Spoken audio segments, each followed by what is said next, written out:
히브리서 11장 13절부터 16절까지 한 절씩 교독하겠습니다.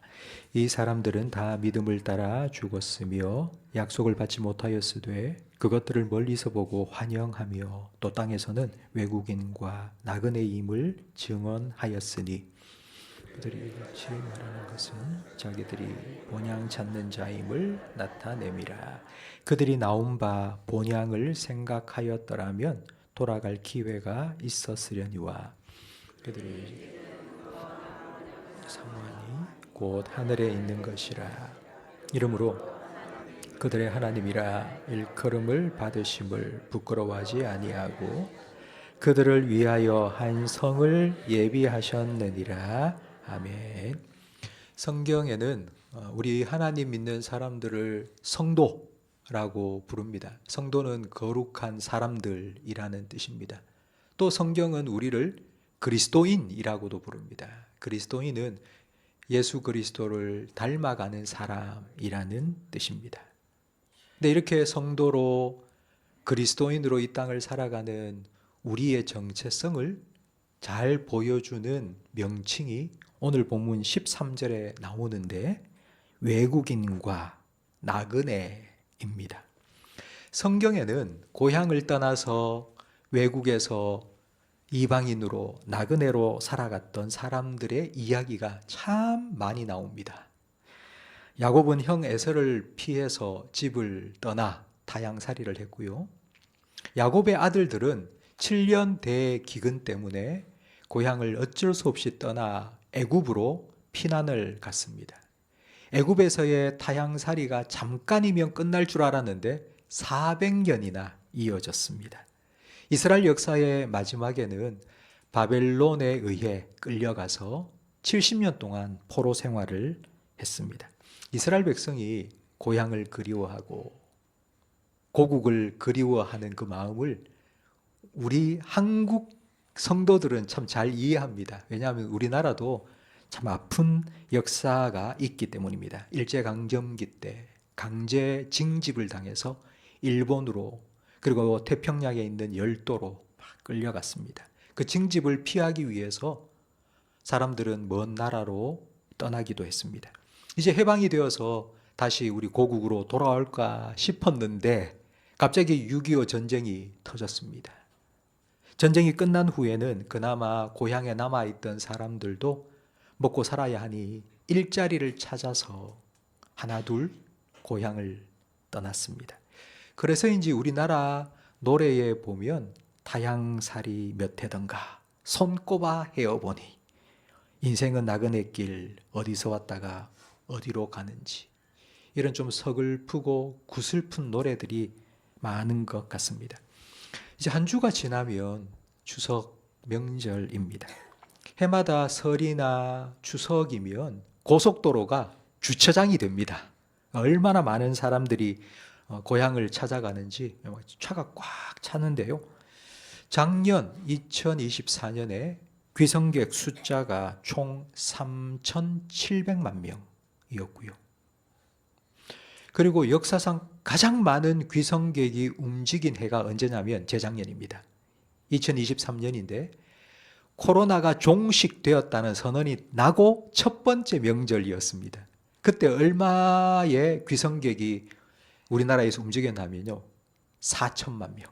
우리나라 인구가 5,100만 명인데 그냥 움직일 수 있는 사람은 거의 다 움직였다고 볼 수 있습니다. 근데 여기서 제가 한 가지 질문을 드리겠습니다. 왜 사람들은 고향을 그리워할까요? 여러분 고향 생각 한 번씩 하십니까? 왜 사람들은 고향을 그리워할까요? 물어나 말하죠. 뻔한 대답이죠. 고향을 떠났기 때문입니다. 왜 고향을 떠났습니까? 고향보다 더 살기 좋은 곳을 찾아 떠난 것입니다. 고향보다 공부를 더 잘할 수 있는 곳, 고향보다 직장을 구하기 좋은 곳, 더 좋은 곳을 찾아 떠난 것입니다.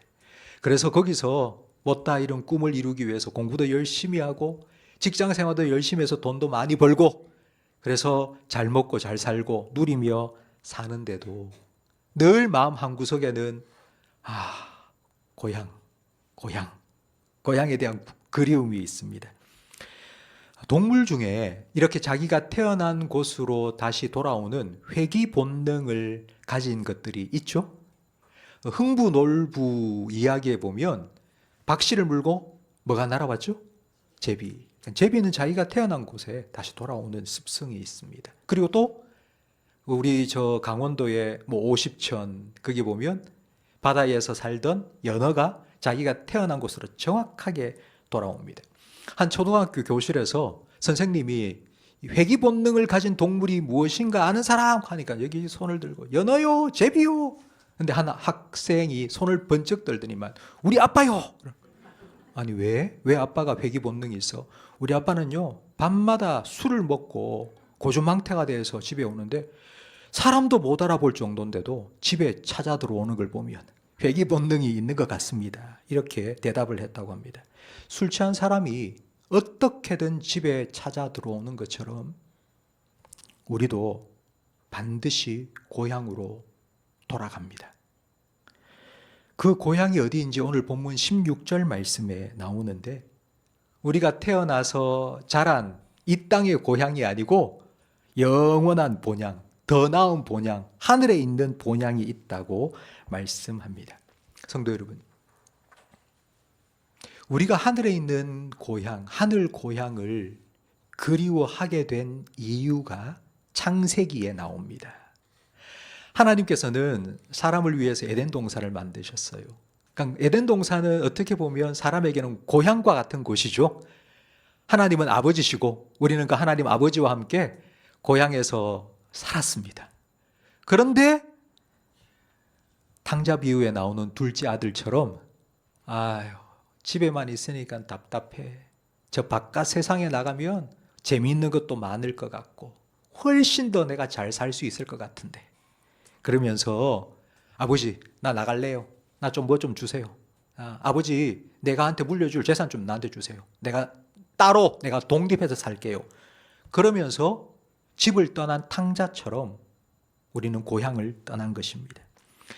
부푼 꿈을 안고 이제 자유다. 이제 재밌게 내 마음대로 싶어서 바깥 세상에 나왔는데 바깥 세상이 그리 호락호락하지가 않습니다.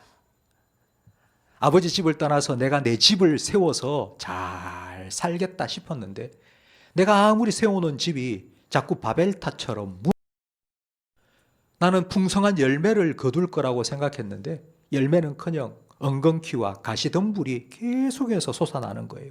실패와 낙심과 좌절과 같은 엉겅퀴와 가시덤불이 우리 인생에 계속 돋아나고 있습니다. 이런 고생스러운 고달픈 타향살이에 지친 탕자가 집에 돌아가고 싶다. 나 이제 돌아갈래 했던 것처럼 우리도 고향을 향한 그리움이 있습니다. 성도 여러분, 이게 바로 성경이 말하는 우리 인생입니다. 가진 것이 많든 적든 많이 배웠든 못 배웠든 지위가 높든 낮든 상관이 없습니다. 이 땅을 살아가는 모든 사람들은 이 땅에서 외국인이고 이방인이고 나그네입니다. 언젠가는 돌아가야 합니다. 우리가 가진 모든 것 다 내려놓고 또 그거 다 멈추고 제가 어제 아주 연세가 많으신 성도님을 만났습니다. 같이 점심때 식사를 또 하면서 이런저런 얘기를 나누었는데요. 그 성도님께서 이런 말씀을 하시는 거예요. 나이가 늙으니까 어디 갈 데도 없고 만날 사람도 없다. 아니 왜 만날 사람이 없으세요? 물었더니 그분께서 하시는 말씀이 다 돌아갔어. 자기하고 친하게 지냈던 사람들이 다 돌아가셨다는 거예요. 어제 제가 설교를 하면서 하나님은 우리 인생의 문을 여시는 분이라고 말씀을 드렸습니다. 하나님께서 지금까지 살아오는 우리 인생에 참 많은 문들을 열어주셨습니다. 입학의 문도 열어주셨고요. 취업고요.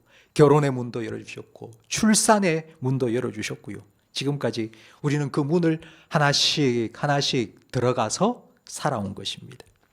그렇다면 우리 인생의 제일 열게 될 문은 뭘까요? 잘 아시네요. 그럼 그 뒤에는 뭐가 있을까요? 제일 마지막 하나님께서 우리를 위해서 열어주시는 그 문 뒤에는 뭐가 있을까요? 예. 저는 제가 이 질문을 하면 천국이요 뭐 이렇게 말씀을 하실 줄 아는데 우리 교회 성도님들은 너무 믿음의 수준이 대단하세요. 하나님이요 라고 대답을 하시는데요. 집 떠난 탕자가 다시 집으로 돌아올 수 있었던 이유는 집이 있었기 때문이 아닙니다. 고향이 있었기 때문이 아닙니다. 아무리 집이 있고 고향이 있으면 뭐합니까? 자기를 반겨주지 않으면 그게 집이고 고향일 수 있겠습니까? 빈털터리가 되어서 터덜터덜 돌아와도 그런 나를 여전히 기다리고 맞아주시고 안아주시는 아버지가 있기 때문에 돌아갈 수 있었습니다. 마지막 우리 인생의 문을 열고 들어가면 거기에는 하나님이 계십니다. 우리를 불러주신 하나님.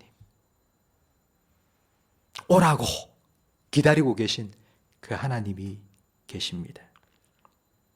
우리가 이 땅에서 이방인으로 나그네로 살아가면서 지치고 힘들어하는 그런 몸과 마음을 가지고 고향에 갈 때 뭔가 좀 한 보따리 들고 가면 얼마나 좋겠습니까? 하나님 앞에 갈 때에도 하나님 내가 이렇게 잘 살았습니다. 막 한 보따리 선물 가지고 막 하나님 딱 앞에 서면 좋겠는데 사실 안 그럴 수 있지 않습니까?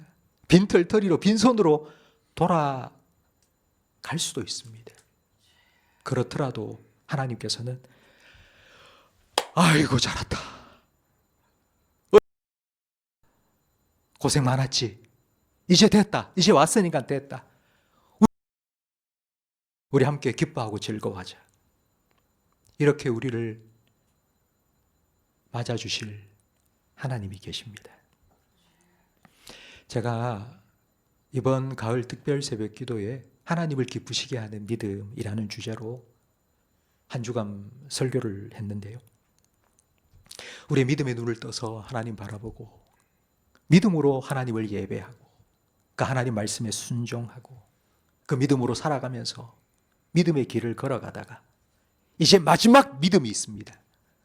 마지막 그 믿음의 길을 마지막 끝내는 그 믿음이 바로 오늘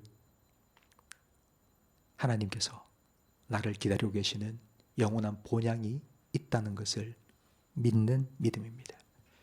우리 교회는 연세 드신 분들이 좀 많이 계신데요. 그 연세 드신 분들하고 만나서 얘기하면 한 번씩 그분들 입에서 자주 듣게 되는 숫자가 있습니다. 그 숫자가 9988. 9988 들어보셨습니까? 99세까지 팔팔하게 살도록 목사님 좀 기도해 주세요. 그런 말씀을 많이 하세요. 99세까지 건강하게 팔팔하게 살면 얼마나 좋겠습니까? 근데 그렇게 말씀하시는 분은 다 아이고 허리도 아프고 무릎도 아프고 온몸이 아파서 왜 그럴까요? 마지막 문을 열고 들어가기까지 우리가 건강하게 안 아프고 잘 살고 그렇게 가면 참 좋겠는데 왜 우리는 가면 갈수록 힘들고 아프고 병들고 그렇게 살아갈까요? 왜 그러냐고 묻는 성도님들에게 제가 읽어드리는 성경 구절이 있습니다. 그러므로 우리가 낙심하지 아니하노니 우리의 겉사람은 낡아지나 우리의 속사람은 날로 새로워지도다. 고린도후서 4장 16절 말씀입니다.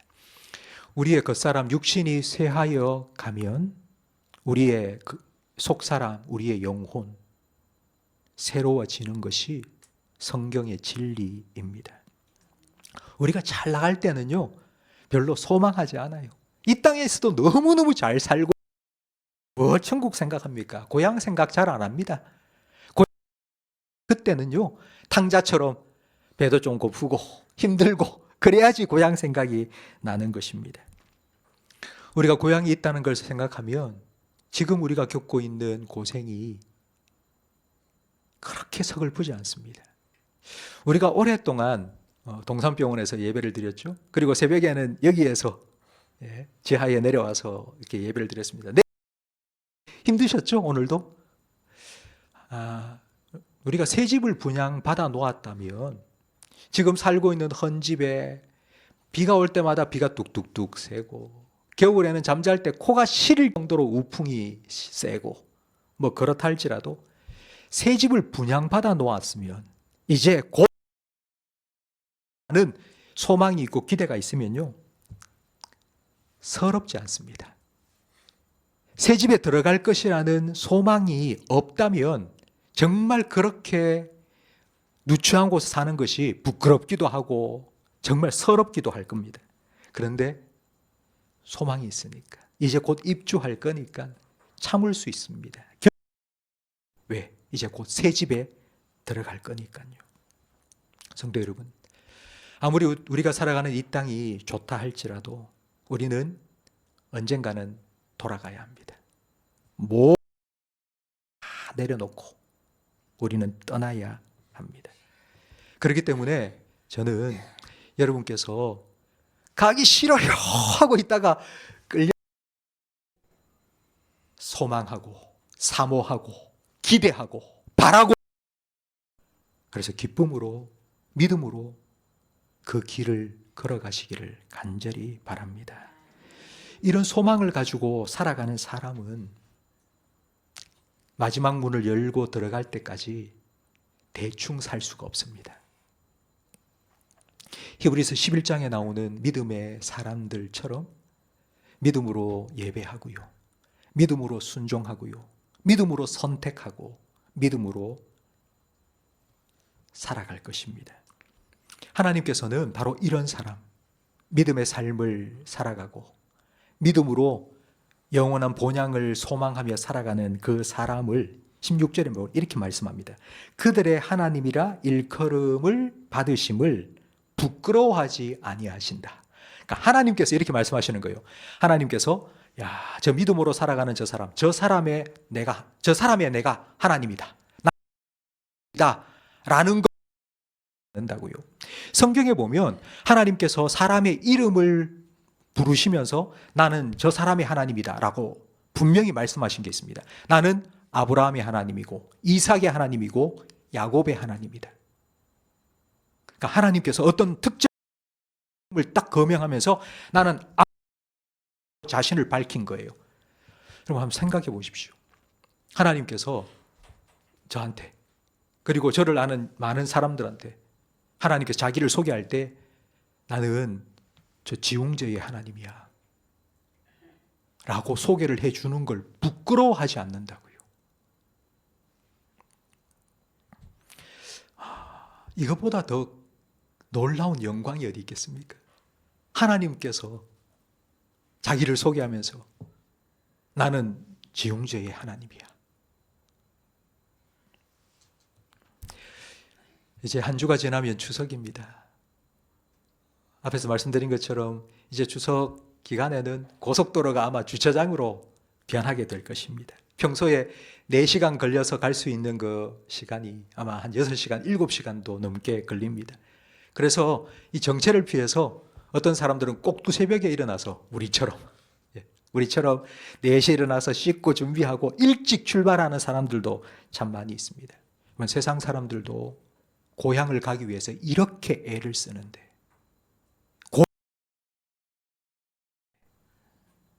성도 여러분, 영원한 본향, 하나님께서 우리를 오라고 부르시는 그 영원한 본향을 세상 사람들보다 더 사모하시기를 예수님 이름으로 축복합니다. 우리는 천국 귀성객입니다. 우리는 천국 귀성객입니다. 하나님께서 오라고 부르신 그곳을 향해서 이 땅의 잠깐의 고생과 수고 견디고 그것마저도 기뻐하면서 영원한 천국의 소망을 가지고 살아가고 있습니다. 40년 동안 아프리카 오지에서 선교 사역을 하시다가 이제 다 마치고 귀국하셨던 헨리 모리슨 선교사님이 계십니다. 이제 자기 본국 미국으로 돌아가는데 하필이면 그 선교사님이 타고 온 그 배에 미국의 루즈벨트 대통령이 아프리카 탐방을 마치고 같이 타고 온 거예요. 그러니까 대통령이 그 배를 타고 이제 내리니까 얼마나 뭐 환영 인파가 뭐 많고 하겠습니까? 그래서 자기가 이제 40년 사역을 마치고 귀국한다는 것을 선교부에 알렸는데도 선교부에서도 너무 인파가 많고 하니까 이렇게 사람을 보내질 못한 거예요. 그래서 대통령 환영식이 다 끝나고 늦게서야 이제 배에서 터덜터덜 사모님과 함께 내려서 걸어가면서 선교사님께서 한마디 하신 거예요. 야, 내가 40년 동안 이래 고생하면서 하나님 위해서 헌신했는데, 선교를 하고 왔는데 아무도 환영을 안 해주니 참 마음이 좀 그렇다. 그러니 사모님께서 이렇게 말씀하셨습니다. 여보, 우리는 아직 고향에 온 거 아니에요. 고향에 가면 잔치를 벌여주실 거예요, 하나님께서. 그렇게 말씀하셨다고 합니다. 영원한 본향에 가면 하나님께서 두 팔을 확 벌리고 저와 여러분을 맞아주실 겁니다. 잘 왔다고, 어서 오라고, 수고했다고. 그곳에 도착하기까지 우리 믿음의 주요, 우리의 믿음을 온전케 하시는 예수님께서 저와 여러분의 목자가 되셔서 우리의 걸음걸음을 믿음으로 인도해 주실 줄 믿습니다. 도착하면은요, 우리가 이 땅을 살아가면서 이래저래 흙 묻고 때 묻고 더럽혀진 옷 예수님께서 싹 벗겨주시고 예수님의 보혈로 깨끗하고 거룩한 의의 옷을 우리에게 입혀 주셔서 어여시 하나님 앞에 서서 하나님의 잔치에, 어린 양의 잔치에 참여하게 하실 것입니다. 천국 귀성길, 성도 여러분, 천국 귀성길, 우리의 주가 되신 예수님과 함께 한 걸음 한 걸음 끝까지 소망을 가지고 믿음으로 걸어가시기를 예수님 이름으로 축복합니다. 오늘 말씀을 생각하시면서 우리 함께 찬양하겠습니다. 그렇게 우리의 삶을 붙드시고 인도하실 하나님은 전능하신 하나님이십니다. 우리 함께 전능하신 나의 주 하나님 찬양하겠습니다. 전능하신 나의 주 하나님은 능치 못하실 일 전혀 없네. 우리의 모든 간구도 우리의 모든 생각도 우리의 모든 꿈과 모든 소망도 신실하신 나의 주 하나님은 우리의 모든 괴로움 바꿀 수 있네. 불가능한 일 행하시고 죽은 자를 일으키시니 그를 이길 자 아무도 없네. 의지하여 깊은 곳에 그물 던져 오늘 그가 놀라운 일을 이루시는 것 보라. 주의 말씀 의지하여 믿음으로 그물 던져 믿는 자에게 능치 못함. 주의 말씀 의지하여 주의 말씀 의지하여 깊은 곳에 그물 던져 오늘 그가 놀라운 일을 이루시는 것 보라. 주의 말씀 의지하여 그물 던져 믿는 자에게 능치 못함 없네.